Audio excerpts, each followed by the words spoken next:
ধর্ষণ মামলায় আটক আলোচিত সমালোচিত গায়ক মাইনুল আহসান নোবেলের সঙ্গে মামলার বাদী রেজিস্ট্রি কাবিননামার মাধ্যমে বিবাহ সম্পাদনের প্রয়োজনীয় ব্যবস্থা গ্রহণ করার জন্য কারা কর্তৃপক্ষকে নির্দেশ দিয়েছেন ঢাকার একটি আদালত। উভয়ের সম্মতি সাপেক্ষে এ বিয়ে সম্পাদন করে আদালতকে অবগত করার জন্য নির্দেশ দেওয়া হয়েছে কারা কর্তৃপক্ষকে।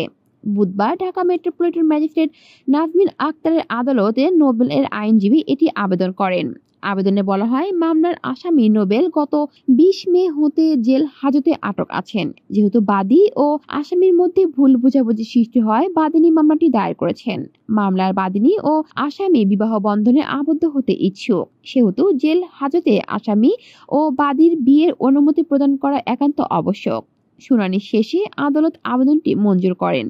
এর আগে গত 19 মে রাতে 2টার দিকে ডেমরা স্টাফ কোয়ার্টারের বাসা থেকে নোবেলকে গ্রেপ্তার করে পুলিশ। তার বিরুদ্ধে বাড়িতে আটকে রেখে জোরপূর্বক ধর্ষণের মামলা করেন ইডেন মহিলা কলেজের সাবেক ওই ছাত্রী।